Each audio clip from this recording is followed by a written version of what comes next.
não pode ser que não é. Agora o livro, você tem um chamado Titãs, que eram 8 e agora são 7. Os Titãs, não as músicas.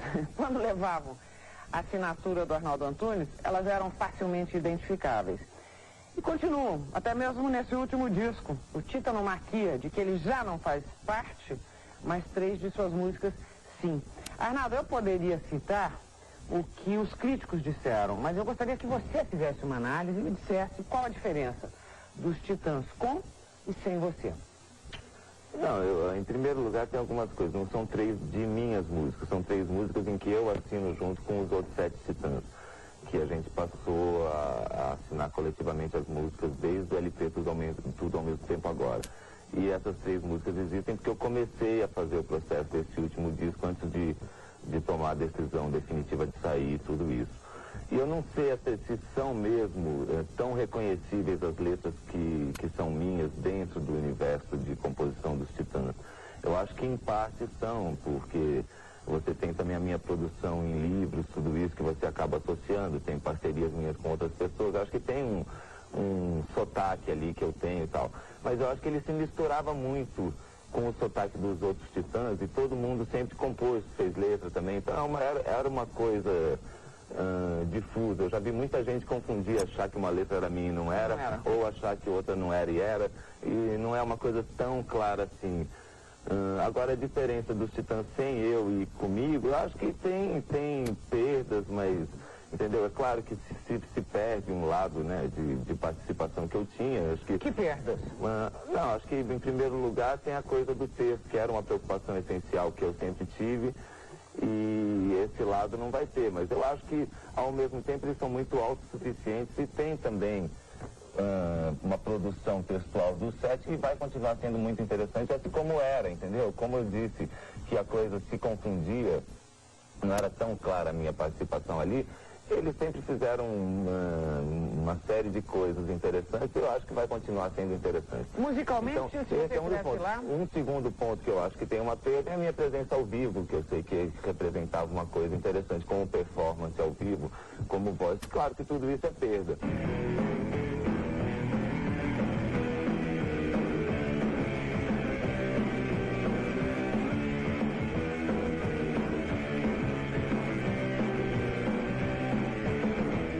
Esse disco, acho que foi um momento certo, juntou tudo. O fato do Arnaldo ter saído, que liberou uma coisa de rock mais pesada que a gente queria fazer, que era ele partir com outra linha mais de MPB. E a gente então reforçou, as músicas ficaram mais soltas, menos poéticas e mais diretas. Ninguém fez nada, ninguém tem culpa, ninguém fez nada demais, filha da puta. E acho que eles vão saber reverter essas perdas para um ganho maior, ou seja, um ganho enquanto unidade de 7 pessoas, sem aquilo, como que isso vai se resolver, tem que ser transformado em potência. Acho que já está sendo transformado, porque esse último LP é demais, o som está demais. Você gostou mesmo? Adorei. É isso que eu queria saber, musicalmente, se você estivesse lá, você estaria concordando com essa linha Seattle que ele tomou? Sem dúvida. Não, o motivo da minha saída não é discordância estética com o que os Titãs vinham fazer, mesmo porque o último LP que eu tô dentro e tudo isso é já voltado para uma coisa de rock mais pesado e tudo isso. Agora, o motivo da minha saída é a minha indisponibilidade física de cumprir tudo que eu estava querendo realizar, entendeu? Claro que não se deve só a isso, havia também um cansaço da minha parte da ação em consenso, então você... É isso, peraí, deixa eu dar uma entrada aí. Nós estamos parecendo os dois aqui, duas metralhadoras. Quem é mais rápido? Rock por rock, né? Os Beatles, que eram 4, terminaram do jeito que todo mundo sabe, deu no que deu. Vocês eram 8, meu Deus do céu, né? 8 pessoas diferentes. Letrar, musicar, cantar, sucessar, showzar, criar, todo mundo junto, quer dizer, esse consenso, como é que se dá, tô falando de criação mesmo, como é que se dá isso em 8? Pois é difícil, né? As pessoas ficam um pouco espantadas com isso. Acho que em primeiro lugar sempre deu certo, continua dando, sem eu agora. Em primeiro lugar porque todo mundo é muito amigo e tinha um projeto artístico comum a ser realizado, né? E eu acho que o fato de serem 8, na verdade, mais ajuda do que atrapalha. Se fossem 4, talvez fosse mais difícil, porque em 8 um pode estar mais, tem subgrupos que você forma, a coisa se subdivide de várias formas, com uma dinâmica própria ali dentro que acaba sendo muito interessante. E a coisa inconsciente, que é o que eu ia dizer anteriormente, a coisa consensual, você tem um lado que é muito bacana, que um é parâmetro do outro, cada um tem a sua contribuição, seu senso estético que serve como medida do outro. Mas também tem um certo sacrifício, uma certa perda de cada um nisso. Você tem que se adequar a esse consenso. Então, dentro da produção de cada um, só cabe aquilo que está sendo dirigido conjuntamente no projeto coletivo. E é isso, entendeu? Então, a minha saída está um pouco associada também com um certo cansaço desse trabalho coletivo. Insatisfação, quer dizer, é isso? Quer dizer, um pedaço da minha... Não era insatisfação, porque eu acho que a gente chegava a resultados muito satisfatórios. Sim, mas eu estou dizendo, insatisfação muito pessoal. Se você diz que você está botando só um pedaço da sua criatividade ali, você tem que estar insatisfeito. Era uma insatisfação no sentido de uma série de coisas que eu poderia satisfazer, talvez, com uma produção paralela aos Titãs. Aquilo foi se tornando mais sedutor e maior e foi querendo ocupar mais tempo meu. Sim. Então foi isso. Não que houvesse insatisfação com o que eu estivesse realizando lá dentro do consenso. Sem dúvida. Sem dúvida. Brigas, discussões, votações, a coisa se decidia no voto. No voto? Curioso mesmo. Agora, do lado mais cru dos bastidores mesmo. Mas brigas, entendeu? No sentido positivo mesmo do termo. Embates, né? Não acho que houveram brigas assim, entendeu? Agora, era um clube... Ninguém deu soco em ninguém ali dentro. Era um clube do bolinha mesmo, homens. Alguém brigou com alguém por causa de mulher, ou as mulheres brigaram entre si, ainda bebendo um pouco na fonte dos Beatles, que me parece que as mulheres tiveram uma certa influência naquilo tudo também. Não, que eu me recorde, não houve briga por causa de mulher, nem teve briga entre mulheres. Veja bem, não estou fazendo aqui fofoca, não é isso. Eu estou pensando num mecanismo de família ou de tribo mesmo, né? Vocês são 8 profissionais. Aí, não sei quantos, mas a maioria acompanhados de uma mulher. Essas mulheres formam uma co-sociedade ali, não? Né? Fazem parte dessa tribo. E aí convivem com homens que estão dividindo espaços, criação, sucesso, insatisfação e tal. E aí, essas mulheres têm alguma influência nesse universo ou não? Não, eu acho que, claro que tem influência na vida pessoal de cada um. Não no universo de decisões acerca do rumo estético de um disco, ou de que compromisso a gente ia fazer ou se ia fazer. Não tinha uma influência nas decisões de trabalho, porque afinal a banda é composta pelos 8. Então, quer dizer, na época em que eu estava pelos 8, agora pelos 7. Então não tinha uma interferência direta, nem haveria por que haver. Mas claro que havia a relação pessoal de cada um com a sua família, com a sua mulher e tal, e que sempre há influência que aquilo tem pessoalmente. Mas... Não teria por que haver, porque você nunca cruzou com uma Yoko Ono na vida. Olha aqui, outro dia eu perguntei para a Rita Lee, na minha coluna do Jornal da Tarde, como é que ia o roqueiro brasileiro. E ela respondeu que ele anda meio bocejando pelos cantos, mas que de qualquer maneira ele é mais feliz que o roqueiro iraniano. Para você, como é que anda o roqueiro brasileiro? Eu não sei, é difícil. Eu acho que no Brasil a cultura rock and roll se fortaleceu muito nesses últimos 10 anos, vamos dizer assim. A entrada do circuito de clipe da MTV, o interesse na coisa, o número de bandas novas que estão sempre surgindo, entendeu? O fato da gente ter um Sepultura fazendo sucesso internacional, que é uma coisa super bacana. Bandas como os Titãs, entendeu? Que eu fiz 10 anos de estrada fazendo show, quer dizer, é uma carreira. Você tem os Paralamas, tem Legião Urbana, você tem uma efervescência que absolutamente não existia durante os anos nem 70, nem 60, onde o rock era uma coisa mais marginalizada, mais assim. Então você vê se formar a garotada que está agora chegando aos adolescentes e tal, está sendo formada dentro de uma cultura rock, que eu acho que está mais enfronhada dentro do que a gente pode chamar de cultura brasileira. O que eu acho que é uma coisa positiva, eu acho que é uma coisa universal. O rock é uma cultura do planeta, não é uma coisa que se restringe à Europa, aos Estados Unidos, ou nada disso. Eu acho que assim como existe isso no Brasil, existe no Japão, existe na Rússia, na África.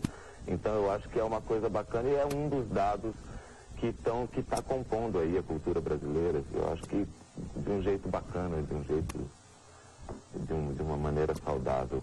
Tropicália 2, queria uma opinião sua. Eu adorei o disco, não só adorei, como me sinto muito feliz, honrado do fato do Gil ter musicado As Coisas, que é um poema meu e tal, e que eu adorei a maneira, inclusive, como ele dizia, eu não falei com ele ainda, não comentei, mas adorei a maneira como ele dividiu a letra, ele encontrou as rimas, ele montou, aquilo não foi feito como uma letra de música, e ele deu aquilo uma naturalidade enquanto letra de música que ficou barato. Mas o disco todo eu adorei, eu acho que a gente, na verdade, tinha uma expectativa muito grande em relação a esse disco, né? E pra mim ela se cumpriu. Foi isso? Foi mais ou menos isso. Acho que ela o disco é do tamanho da expectativa, e isso não é pouco. A expectativa não é absolutamente, não é pouco. Eu acho que é um dos grandes discos. Do Caetano, para os dois. É um dos grandes discos do Caetano e é um dos grandes discos do Gil. No próximo bloco, Arnaldo Antunes fala das muitas realidades brasileiras. Por porte de heroína. O que aconteceu nesse curto período de cadeia que te levou a desaprender tudo? Você se lembrava dessa frase? Não me lembrava da frase, não. Mas sem dúvida foi uma experiência extremamente traumática. E é muito chato, porque é uma coisa... É chato até falar disso hoje em dia, depois de tanto tempo. Parece que é uma coisa que estigmatizou muito, entendeu? Então parece que toda entrevista que eu for dar, eu me imagino com 60 anos de idade, lançando algum trabalho, ou um disco, ou um livro, ou algo, ou fazendo qualquer coisa, que eu não sei o que eu vou fazer quando eu tiver 60 anos. Mas eu vou falar disso publicamente, eu vou ter que falar, e aquela época da prisão, foi assim, foi... Parece que eu já falei tudo que tinha que falar a respeito disso, e vou ter que continuar falando toda vez. Então isso parece que acaba sendo um dado de uma importância muito chato. Mas você não acha que quando você é ídolo de toda uma juventude, você vai preso por porte de drogas, e você sai dizendo uma frase dessa, você acha que não é importante você dizer e repetir, e enquanto você continua sendo um ídolo, um exemplo, uma cabeça para pensar ou analisar um fato? Eu acho que tem a sua importância, enquanto contexto de vida, acho que tem um significado que foi muito bem digerido e explicado tudo isso. O que eu estou falando como estigma é assim... por mais coisas que eu faço, isso vai ser mais importante. E isso não é, entendeu? Para mim, importante é o meu trabalho com a linguagem. Sem dúvida. Então, dada uma ocorrência... Não, eu nem gostaria que você achasse que eu estou considerando isso o teu lado mais importante. Não, sem dúvida, eu vou continuar tendo que falar disso, vou falar, não tem problema, né? Aqui eu vou pedir para você falar, porque eu acho que é um assunto rigorosamente atual. E eu acho que da melhor maneira... Não é. Ele é. Não o seu. O assunto droga é uma realidade mundial. Não, falar de droga a gente fala agora. Estou dizendo essa coisa da prisão. Bom, tudo bem. Que não é atual, não é, mas tudo bem. Tá bom, a prisão não. Você já me disse, então. Você considera... Não, mas eu digo, em relação a essa frase, eu acho o seguinte, foi uma experiência extremamente traumática, sem dúvida. Se você fica preso, você toma contato com uma realidade brutal, você não se sente... você não acha que é justo você estar lá? Eu acho que foi uma distorção de ótica, que o fato de eu ter sido enquadrado da maneira como eu fui, tudo isso. E de qualquer forma, é uma experiência que você tem que reaprender as coisas com uma perda de uma inocência. Você conta você sai de lá com uma inocência perdida. Eu acho que é um pouco isso. Então você reaprende a lidar com as coisas. Agora, também o que acaba acontecendo é que isso acaba se transformando numa riqueza, entendeu? Você toma contato com um lado, com informações acerca de tudo, do mundo, né? Que é muito rico também. Então, lidar com isso você acaba tendo que positivar a experiência. Então, a gente até tem memórias de cárcere aí, né? Para provar que é uma experiência rica de alguma forma. Agora, Eu vou tocar no assunto de drogas, Pois você não. disse que pode falar. Porque esse é um assunto, uma realidade mundial. Agora, é uma coisa tão séria, tão importante, que o mundo não consegue combater e, ao mesmo tempo, não consegue conviver com isso. O que é esse raio dessa droga?